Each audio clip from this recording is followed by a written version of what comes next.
చెప్పండి అన్న, విజయవాడలో అతిపెద్ద అంబేద్కర్ విగ్రహం పెట్టారు కదా, మీకు ఎలా అనిపిస్తుంది? ఆంధ్రప్రదేశ్ రాష్ట్రంలో ఉన్నటువంటి దళిత సామాజిక వర్గానికి ఇంతకు మించిన గౌరవం దక్కిందని నేను అనుకోను, భవిష్యత్తులో కూడా రాకపోవచ్చు. So we feel very happy. అన్న మీరు చెప్పండి, ఒకప్పుడు చంద్రబాబు నాయుడు దళితులు ఎవరైనా పుట్టాలని కోరుకుంటారా అన్నాడు. ఈ రోజు జగన్ అంబేద్కర్ విగ్రహాన్ని విజయవాడ నడుకొట్టి ఏర్పాటు చేశాడు. వీళ్ళిద్దట్లో దళితులకు మేలు చేసింది ఎవరంటారు? డాక్టర్ బిఆర్ అంబేద్కర్ గారు దళితులుగా పుట్టాడు కాబట్టి ఈరోజు రాజ్యాంగాన్ని రాసినాడు. కాబట్టి దళితులుగా పుట్టలేకపోవడం వాడు దరిద్రం, దళితులుగా పుట్టడం మా అదృష్టం. అన్న చెప్పండి, ఓవరాల్గా జగన్ పాలన ఎలా అనిపిస్తుంది మీకు? సామాజిక న్యాయం జరుగుతుందని మేము కోరుకుంటున్నాం. సంక్షేమ పథకాలు వివిధ రూపంలో సంక్షేమ పథకాలు అందరికీ అందుతున్నాయి. పిల్లల భవిష్యత్తు కానివ్వండి, విద్యా వ్యవస్థ కానివ్వండి, ఆరోగ్య వ్యవస్థ కానీ చాలా మంచి స్కీములు తీసుకొచ్చి ప్రభుత్వం ద్వారా వివిధ రకాలైనటువంటివన్నీ అందుతున్నాయి. సంతోషం. Thank you. అన్న చెప్పండి, జగన్ రాష్ట్రాన్ని అప్పుగా మార్చాడు, 20,000 వెనక్కి తీసుకుపోయాడు అంటున్నారు ప్రతిపక్షాలు, మీరేమంటారు?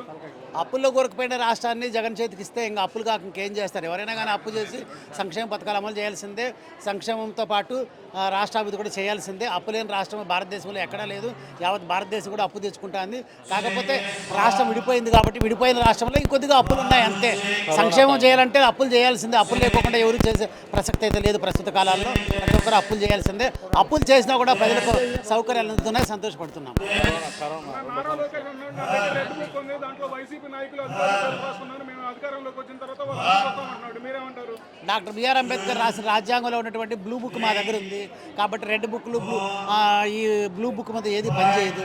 కాబట్టి no need of that matter. Jagan గెలుస్తాడు మళ్ళీ? Why not? Why not? పరిస్థితుల్లో జగన్ గెలవని అది వాళ్ళ భ్రమ.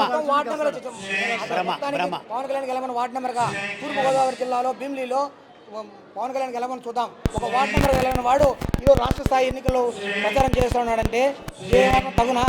పవన్ కళ్యాణ్ ఎటువంటి పరిస్థితుల్లో గెలవలేడు. ఇప్పుడు ఆల్రెడీ 2019 2 చోట్ల నిలబడాడు, 2 చోట్ల ఓడిపోయాడు. ఈసారి 400 రూపాయలు లేకనా గ్లాస్ గుర్తు ఈ రాష్ట్రంలో ఉండదు. ఆల్రెడీ తెలంగాణలో 400 రూపాయలు లేకుండా పోయింది. ఆంధ్రప్రదేశ్ రాష్ట్రంలో జనసేన పార్టీకి నాయకుడే ఉండలేరు కూడా. బహుశా ఇప్పుడు గ్లాస్ వచ్చింది. భవిష్యత్తులో ప్లేట్ కూడా వస్తుంది. ఎందుకంటే గ్లాస్ వచ్చి బయట ఉండాలి. తూర్పుగోదావరి జిల్లాలో సామాజిక వర్గం ఎక్కువ అన్నాడు, మీరేమంటారు? తూర్పుగోదావరి జిల్లాలో జగన్ ఒక సీట్ కూడా రానివ్వని అన్నాడు పవన్ కళ్యాణ్. ముందు పవన్ కళ్యాణ్ గెలవమని చూద్దాము. పవన్ కళ్యాణ్ 2024 గెలవను. ఈ రాష్ట్రం తరపున 2024 గెలవమని చూద్దాము.